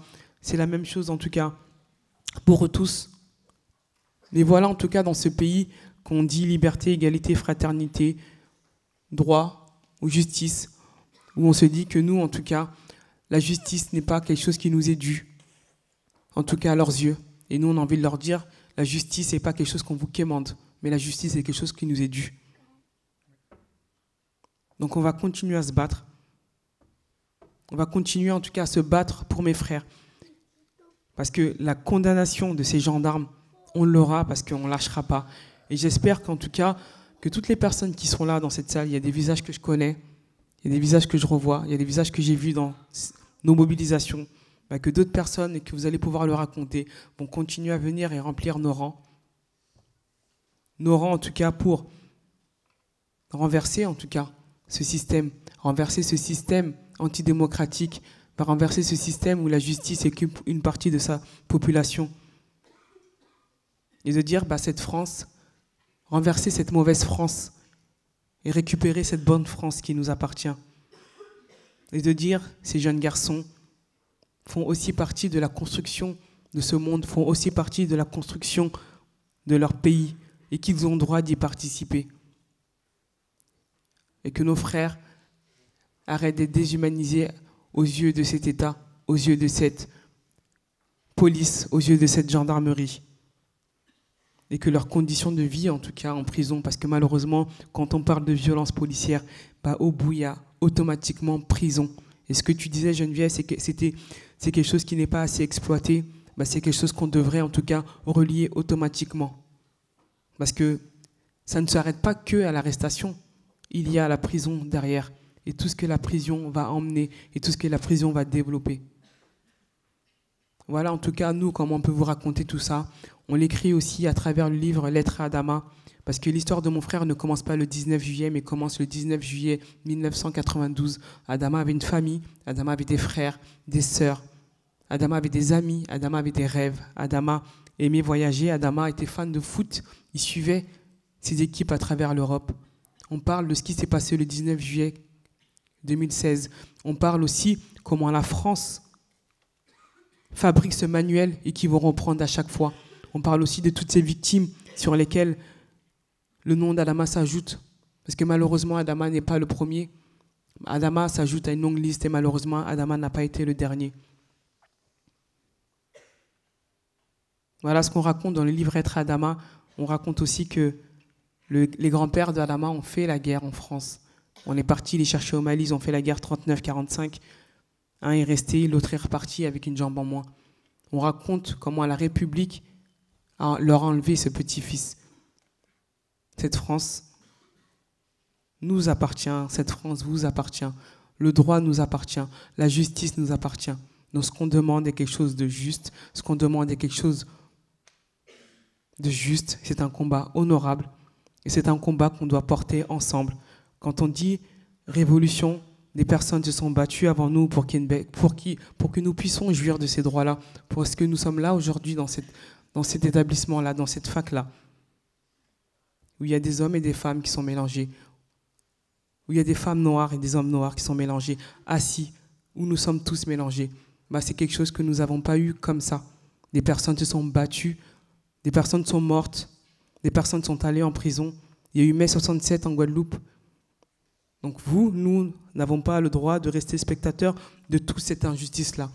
Et s'il faut que nous aussi, on parle de nous dans quelques années, d'une belle révolution qu'on a pu créer en France, elle doit commencer, il faut la faire. Merci.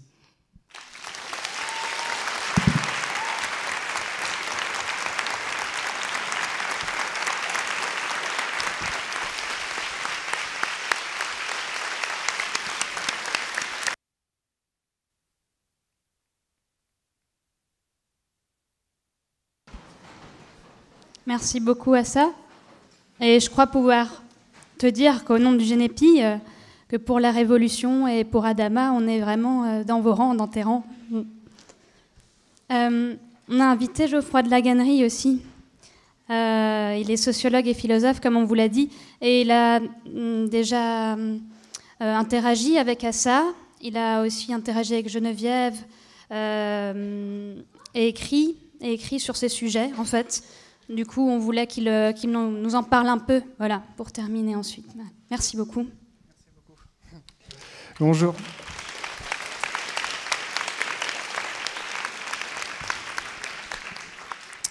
Bien, bonsoir à tous et merci beaucoup de m'avoir invité à parler. Comme vous pouvez l'imaginer, pour moi, c'est très dur de prendre la parole après Geneviève Bernanos et Assa Traoré, avec des choses aussi puissantes et aussi importantes qui ont été dites. Donc je vais parler pas longtemps, je vais parler même 12-13 minutes pour essayer de dire un certain nombre de choses. Ça va 12-13 minutes, ouais. De soulever des questions. Alors j'ai écrit parce que j'ai pas de spontanéité, alors je suis obligé d'écrire. Voilà. Mardi soir, je me suis couché vers 2h du matin. La journée avait été particulièrement longue. Je m'étais levé tôt et j'avais enseigné toute la journée. Et dès le réveil, j'avais été très choqué par la nouvelle d'arrestation d'Antonin, qui n'avait cessé de hanter mon esprit toute la journée. C'était une journée triste, c'était une journée dure, c'était une journée de tension. Le soir, je me suis couché et dans mon lit, j'ai commencé à me détendre. J'avais chaud, j'étais bien, je me reposais, j'ai fumé une cigarette. Et puis tout d'un coup, l'image d'Antonin m'est apparue. Et je me suis dit, où est-il? Que fait-il? Où dort-il? Comment est son lit? Dort-il? Avec qui est-il? Est-ce qu'il a peur? Est-ce qu'il a froid? Je me suis relevé et j'ai commencé à chercher compulsivement des images de Fleury-Mérogis sur mon téléphone. J'ai regardé les photos de cellules en me demandant, est-ce qu'il est dans celle-là? Est-ce qu'il est dans une autre? Est-ce qu'il est dans ce quartier-là? Et j'ai commencé à pleurer, à pleurer, à pleurer. On dit parfois un peu bêtement que les larmes sont politiques. Je crois qu'il s'agissait ici plutôt de larmes sociologiques, de ces larmes que l'on peut verser lorsque l'on prend conscience qu'il est impossible de vivre sa vie avec innocence, lorsqu'on éprouve presque physiquement le caractère relationnel du réel et l'écart entre sa vie et celle des autres. J'ai chaud et d'autres ont froid. Je suis chez moi et d'autres sont dehors. Je suis dehors et d'autres sont enfermés. Je suis en vie et d'autres se noient dans la mer. Je mange et d'autres ont faim. Les vies que nous vivons se déroulent au sein de systèmes de pouvoir au sein desquels le fait d'être un élu est solidaire du fait que d'autres sont des déchus. Et les phrases que je viens de prononcer devraient alors, en fait, pour être exactes, être rédigées de manière plus interpellatrice. Je marche dans la rue tranquillement parce que d'autres sont systématiquement contrôlés par la police. Je ne suis pas en prison parce que ce sont d'autres individus qui sont produits comme individus enfermables. Le système de la répression qui enferme des classes d'individus est solidaire du système scolaire qui m'a produit comme intellectuel pouvant vivre et marcher librement, pouvant avoir une parole publique. Je suis donc solidaire de ces existences enfermées. Je suis aussi un produit des systèmes d'exclusion et il n'y a donc aucune possibilité de vivre nos vies avec innocence. Je pense que si nous sommes ici aujourd'hui, et en un sens ce qui nous rassemble, c'est le fait que ou bien nous avons été directement victimes de l'appareil répressif d'État, ou bien qu'un jour nous avons été frappés par l'interpellation sociologique et éthique. Et nous nous sommes tous demandé alors que faire ? Comment agir ? Comment réagir ? Les larmes, c'est important. Mais c'est aussi ce qui peut nous faire perdre. C'est ce qui peut nous noyer. Dès que nous nous intéressons à la question de la police, de la prison, de la justice, une multitude d'histoires, toutes urgentes, toutes affreuses, nous assaillent et nous interpellent au quotidien. Et nous pouvons avoir un sentiment de paralysie. C'est pourquoi je crois que des moments comme aujourd'hui sont très importants, où nous pouvons en quelque sorte faire pause, échanger, essayer d'élaborer une pensée qui nous permet de reprendre l'initiative et de ne pas seulement réagir à l'État, mais d'agir sur lui pour s'imposer à lui. Je pense que l'une des questions que nous nous posons tous ici est de savoir comment nous pouvons regagner du pouvoir sur le pouvoir, comment nous pouvons défaire les logiques répressives et policières, comment nous pouvons faire reculer l'appareil répressif d'État. Je vais donc soulever 3 petits points. Le premier point que je voudrais soulever concerne la question des luttes et de leur articulation. Je voudrais attirer l'attention sur le fait que, selon moi, il est nécessaire de veiller à toujours conserver la singularité des luttes et à se méfier des analyses ou des vocabulaires qui tendent, souvent avec les meilleures intentions du monde, à assimiler tous les combats au sein d'un même grand système. Il est évident que lorsque nous luttons, lorsque nous affrontons le pouvoir, lorsque nous sommes choqués par une décision, nous avons besoin d'être entourés, de faire des alliances, de démultiplier nos forces, de nous rassembler. Mais très souvent, ces rassemblements ne prennent pas la forme du soutien, mais de l'aspiration à la fusion. Très souvent, dans la gauche ou dans la théorie critique, l'objectif de produire des alliances est indexé avec la thématique de ce qu'on appelle la convergence des luttes, et qui conduit au fait que chaque lutte est amenée à rejoindre une autre lutte, qui elle-même doit intégrer une autre lutte plus générale, et toutes ces luttes devraient combattre ensemble un ennemi commun, souvent désigné à travers des catégories abstraites, générales et inatteignables, comme la répression, ou l'État colonial, ou l'État capitaliste, qui serait l'entité unique à partir de laquelle se diffuseraient les pouvoirs qui affecteraient tous ensemble les jeunes noirs et les jeunes arabes, les militants dans les mouvements sociaux, les migrants, les sans-papiers, les prisonniers, etc. Mais je me demande si cette conception de la lutte et de la politique n'est pas une erreur, qui fait que, lorsque nous croyons lutter, nous construisons des luttes en référence à des cibles abstraites et inatteignables, en sorte que nous nous mutilons de nous-mêmes au moment même où nous croyons nous donner de la force. Je crois pour ma part que les luttes sont fortes quand elles sont singulières et spécifiques, et quand elles vont au bout de leur singularité. J'aime particulièrement lorsque Assa dit que son combat est d'abord local, et qu'il a ensuite une portée nationale puis internationale. C'est le combat d'Adama Traoré, c'est le combat de ses frères, c'est Beaumont-sur-Oise, c'est ce qui s'est passé le 19 juillet 2016 à la gendarmerie de Persan. Qu'est-ce que cela veut dire que le combat du comité Vérité pour Adama est local ? Bien, je crois que cela signifie insister sur le fait que ce qui a tué Adama Traoré est le fait d'un système de pouvoir qui est inscrit dans l'ordre policier et qui est en fait relativement indépendant de la justice et de la prison. Et qu'il n'y a pas d'unité ici du pouvoir répressif. C'est une question locale et spécifique qu'il faut poser pour en comprendre la logique. D'ailleurs, une des choses les plus inquiétantes de la situation contemporaine lorsqu'on réfléchit sur le droit, c'est l'autonomie de la police par rapport à la justice. Je me souviens d'une phrase célèbre de Michel Foucault dans laquelle il dit que la justice est au service de la police. Peut-être est-ce vrai, mais peut-être le plus inquiétant aujourd'hui est-il au contraire qu'il y a toute une partie de l'activité de la police qui se déroule de manière totalement indépendante de la problématique de l'application des lois et de la justice.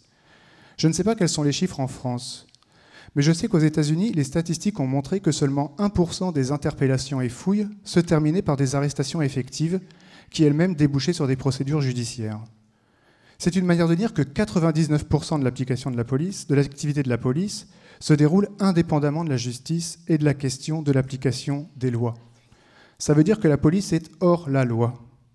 Cela signifie que la police a une fonction autonome, par exemple de hiérarchisation, de contrôle de l'espace public, de maintien de la suprématie blanche sur l'espace public, et que par conséquent, les luttes face à l'ordre policier sont relativement autonomes.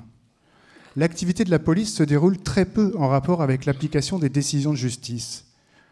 Cette autonomisation de la police rappelle en fait la situation que décrit Walter Benjamin lorsqu'il dit que la police est un corps dont l'activité n'est pas seulement de conserver le droit, mais aussi fondateur de droit.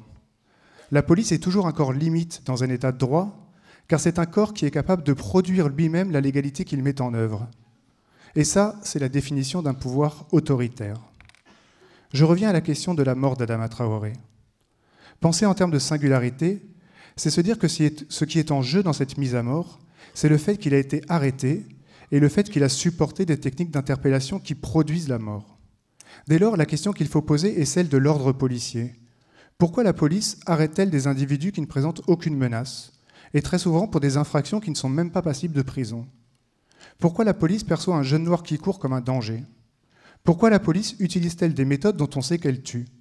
Ces questions sont spécifiques, mais cette spécificité nous permet d'ouvrir des axes radicaux de critique de l'ordre policier parce qu'elles conduisent par exemple à mettre en question le droit d'arrestation, l'idée selon laquelle nous appartenons à l'État, et l'inconscient policier selon lequel nous sommes à la disposition de la police. Toutes ces dimensions, on le voit, sont très concrètes, très réformables, très transformables. Et l'on voit ici que c'est en déployant la singularité de ce qui est arrivé à Adama Traoré que l'on peut être amené à poser des questions puissantes, alors que si on noie cette lutte dans un combat très général contre la répression, on risque de tout perdre et de ne plus savoir quoi revendiquer. Je passe rapidement à une deuxième série de questions.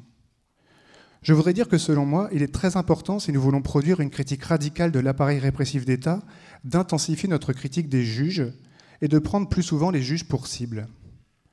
Le pouvoir ne fonctionne pas seulement en effet par la répression ou la mutilation ou la sanction. Il fonctionne aussi de manière subtile en nous indiquant les formes de la critique du pouvoir. Pour le dire autrement, le pouvoir fonctionne aussi en nous indiquant de manière tacite les zones que nous devrions critiquer, ce qui lui permet de maintenir certaines zones dans l'ombre et la dissimulation. Lorsqu'on réfléchit sur la répression, on évoque souvent le triptyque prison, justice, police. Or, dans le discours radical, dans les sciences sociales, dans la théorie, les grandes instances qui occupent le devant de la scène sont la prison et la police. C'est évidemment très important. Mais cette focalisation sur prison et police amène très souvent à ne pas prendre pour cible les magistrats, à ne pas mettre les juges au centre de la critique de la pénalité. Or, c'est étrange d'interroger la prison sans s'interroger le système du jugement et de la répression dont les juges sont les acteurs. Le problème est-il la prison ou le fait que des gens décident de mettre des gens en prison? Le problème est-ce la police des polices ou les juges qui créent des narrations qui rendent possible l'impunité policière? C'est pour remettre la question de l'acte de juger et de réprimer au centre d'une critique de l'état pénal que j'avais publié mon livre « Juger ». Je me souviens que lors de la journée de soutien à Antonin à Nanterre en mars dernier, il y avait une belle affiche dans le hall qui disait « Le problème n'est pas Antonin, le problème est Fleury-Mérogis ». Et j'avais dit non, le problème n'est pas Fleury-Mérogis. Le problème, c'est le juge qui a envoyé Antonin à Fleury-Mérogis. De la même manière, si l'on pense à l'arrestation violente d'Antonin d'il y a quelques jours, le problème n'est pas la violence policière, ce sont les magistrats qui ont décidé de cette intervention. De même, ce qui arrive à Yacouba, à Bagui, ce sont des juges qui le décident. Il est donc très important de thématiser ce que l'on doit appeler les violences judiciaires, qui sont parallèles aux violences policières et aux violences carcérales. Et peut-être même ces violences judiciaires sont-elles plus importantes, puisqu'après tout, ce sont elles qui tiennent les violences carcérales et les violences policières, et c'est à partir d'elles que ces deux violences se déploient. J'ai lu il y a quelques jours un article très intéressant de Laura Nelly sur la part des juges dans l'engrenage carcéral. Elle montre qu'il existe une idéologie punitive très profondément ancrée dans l'inconscient des juges. La croyance dans le choc de l'incarcération, l'idéologie de la peine, l'impossibilité de penser des excuses sociologiques, l'idée selon laquelle il vaut mieux une peine de prison vide qu'une peine de semi-liberté à moitié pleine. Personnellement, je suis convaincu que les juges forment l'un des corps les plus conservateurs et autoritaires de l'État. Et c'est là que se trouve un des points d'attaque les plus importants aujourd'hui. J'avais été très frappé récemment, par exemple, par l'affaire Jacqueline Sauvage. Lorsque François Hollande a accordé la grâce à Jacqueline Sauvage, il était complètement fou de voir comment des magistrats, même de gauche, exprimaient leur choc contre la décision de Hollande, comme si cette décision était une remise en cause insupportable de l'indépendance des juges. Comme si l'indépendance des juges se mesurait à la quantité de prison qu'allait faire cette femme. Comme s'ils étaient incapables de remettre en question la rationalité d'une décision de justice. Et cette protestation était pour moi d'autant plus frappante que je me suis rendu compte à quel point la catégorie qu'on utilise tellement fréquemment de populisme pénal n'a strictement aucun sens. Car ce que l'on voit très bien ici, c'est à quel point l'opinion publique était favorable à la libération de Jacqueline Sauvage, alors que les juges étaient favorables à son incarcération. Il n'y avait donc pas du tout de populisme pénal. Il y avait au contraire un punitivisme des magistrats qui voulaient s'imposer aux exigences de l'humanisme et de la générosité partagées dans l'espace public. Alors c'est pourquoi je le dis, s'il y a des individus ici qui sont étudiants en droit et qui sont de gauche, destinez-vous à être juge plutôt qu'à être avocat. Il faut infiltrer ce corps, il faut le transformer de l'intérieur. Et c'est beaucoup plus utile d'avoir un juge de gauche qu'avoir encore un avocat de gauche.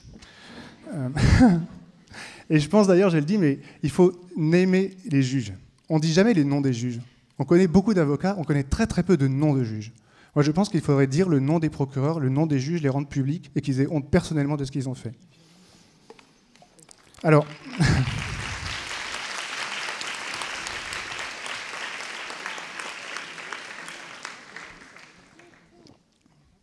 la justice est un lieu stratégique extrêmement important pour une autre raison, et c'est pour ça qu'il faut que des juges de gauche soient.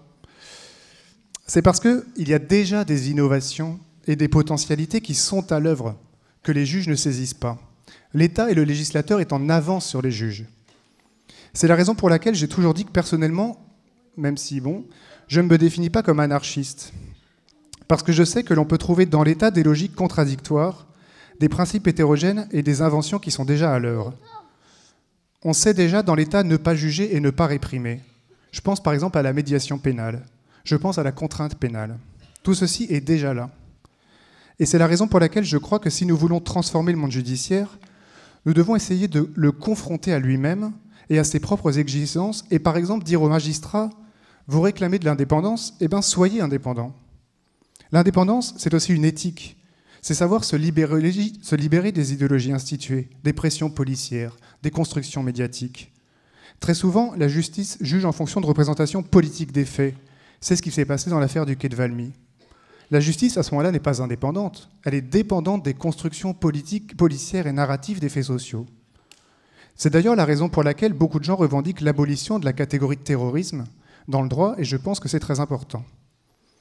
Je pense qu'il faut exiger des magistrats qui soient indépendants, c'est-à-dire qu'ils construisent des significations autonomes des faits criminels au lieu de se soumettre aux représentations spontanées. Pour moi, une justice indépendante, ce serait une justice indépendante des passions répressives. Ce serait une justice indépendante de la police. Une justice qui pardonnerait, une justice qui apaiserait, une justice qui serait généreuse, une justice qui pourrait dédramatiser. Je conclue avec mon troisième point. Mon troisième point, il est difficile. Mais je vais le dire quand même. Et je vais dire aussi qu'il s'agit pour moi d'essayer de poser un problème difficile. Je crois que si nous voulons vivre dans un monde dans lequel les... Tu dois partir ? C'est bon ? Si nous voulons vivre dans un monde dans lequel les passions répressives soient diminuées, dans lequel l'idéologie du contrôle policier, de l'interpellation, de l'emprisonnement, du jugement, de la sanction soit défaite, alors nous devons aussi, nous-mêmes, rompre avec le principe de répression. Lorsqu'il faut comprendre un champ ou un moment, il faut toujours se concentrer non pas sur quoi les gens s'opposent, mais sur quoi les gens sont d'accord, ce qu'ils acceptent tous. Et il faut le dire très clairement. Moi, ce qui me frappe, c'est que ce qui unifie le champ de la politique aujourd'hui, c'est la question de la répression. Appeler, lorsqu'il y a quelque chose que nous considérons comme une injustice, à de la répression, de la punition, de l'enfermement, du jugement, du tribunal. C'est un débat très long et très fortement ancré dans la gauche, notamment anarchiste et libertaire. Je prends un exemple volontairement difficile, mais qui m'a beaucoup frappé ces derniers temps, qui est l'ambiance qui a régné autour de la question des violences sexuelles, du harcèlement sexuel, et de la dénonciation du comportement insupportable que les femmes subissent dans leur vie quotidienne et au travail. Pour moi, c'était un moment superbe de libération de la parole et de soulèvement contre les structures d'oppression. Mais ce qui m'a frappé, c'est à quel point tout de suite, presque immédiatement, ce mouvement était récupéré par des dispositifs répressifs et pénaux. Tout de suite, la question qui était posée, c'est comment punir ? Comment faire une loi ? On s'est indigné quand un jury a acquitté un individu pour viol. Comment augmenter l'âge du consentement ? Comment aggraver les peines ? Comment augmenter la date de prescription des crimes sexuels ? Comment renvoyer les gens de leur travail avant toute enquête, etc. Une chose qui m'a le plus frappé, c'est l'émission que Mediapart, ce journal qui adore la prison, a consacrée à cette question. Après toutes ces révélations, leur émission spéciale, c'était « Violence sexuelle, comment parler, comment punir ?» Comme si la réponse à un problème sociopolitique, c'était la pénalité, la justice, la prison. Quand on fait ça, on a perdu. Quand on fait ça, on parle le langage de Nicolas Sarkozy et de Marine Le Pen. Quand on fait ça, on est complice de l'État pénal. Je pense très profondément que dès que l'on manie des catégories répressives pour répondre à des problèmes sociopolitiques, on est amené à perdre la possibilité d'une perception critique sociale effective du monde. C'est très compliqué de savoir ce que voudrait dire ne pas punir. Ce que voudrait dire penser autrement le crime et la souffrance que sur le mode de la répression pénale. Mais d'abord, soyons conscients que remplacer une pensée pénale par une pensée sociopolitique ne veut pas du tout dire ne rien faire. C'est au contraire un principe d'action et de transformation intransigeant qui vise à transformer totalement le monde. Par exemple, dans le cas des comportements policiers, désarmer la police, reformuler la question de l'arrestation, interdire certaines pratiques. On voit qu'il ne s'agit pas de rien faire, il s'agit de tout faire. Et nous devons surtout bien comprendre ceci. La peine et la répression ne visent pas l'individu délinquant. Notre pulsion répressive ne vise pas l'individu. Elle vise le crime. Elle vise le passé. C'est la grande leçon du superbe livre de Paul Fauconnet que je cite dans Juger sur la responsabilité. Nous voulons tous exprimer notre indignation quand il y a un crime et quand il y a de la souffrance. Mais par définition, le crime est passé. Et nous devons donc trouver un substitut présent à ce passé pour exprimer notre colère. Le problème de la justice, c'est comment gérer aujourd'hui un traumatisme passé. Et dans nos sociétés, ce symbole présent du passé, c'est l'individu délinquant. La tâche d'une critique sociale et politique des passions répressives consiste alors à essayer de produire d'autres narrations du passé pour pouvoir avoir d'autres supports d'action présente. Que voudrait dire transformer les victimes de plaignants en révoltés ? Voilà ce que devrait être, selon moi, notre objectif aujourd'hui. Merci beaucoup.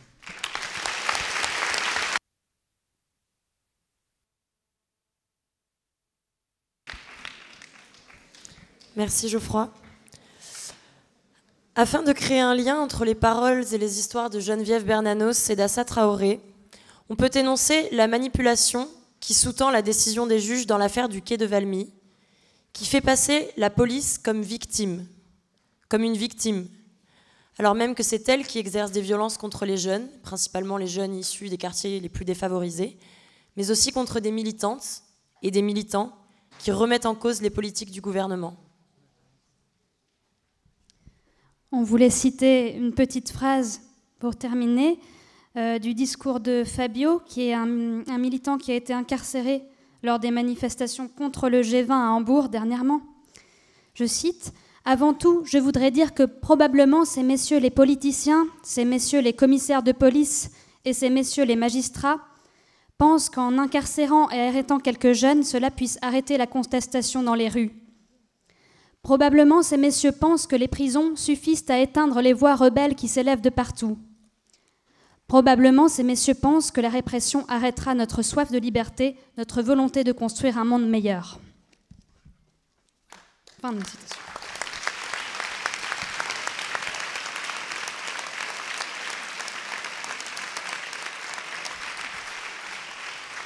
On voulait peut-être prendre, il reste aucun temps, Cédric me dit, pour une question de 0. Une petite question, a dit Geoffroy. Vrai, merci Christine.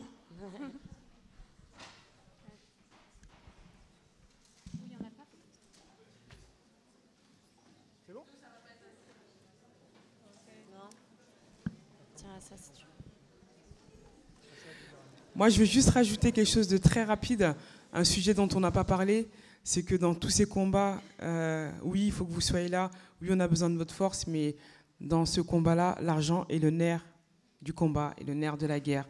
Si on n'a pas d'argent, malheureusement, on ne peut pas avancer. Il faut savoir que de l'autre côté, l'État finance tout pour les gendarmes, l'État finance tout pour les policiers, et de l'autre côté, les familles ne sont pas du tout préparées à ça. Les familles n'ont pas forcément d'argent pour payer tout ça. Et il y a des outrages qui se développent tous les jours, des affaires sont créées dans d'autres affaires. Donc financièrement, voilà, le combat est le nerf, en tout cas l'argent est le nerf du combat. C'est pour ça aussi qu'on écrit le livre. Quand on écrit le livre Lettre à Adama, qui coûte 17 €, qu'on trouve un peu partout, dans les librairies, les FNAC, sur Internet, c'est pour en tout cas que tout l'argent soit reversé pour le combat. Et depuis le début, on vend aussi des t-shirts que j'ai. Justice pour Adama, sans justice, vous n'aurez jamais la paix, qu'on vend à 10 €. J'ai mon frère qui en a ramené. Donc, vous pourrez en tout cas en prendre si vous voulez. Donc voilà, merci.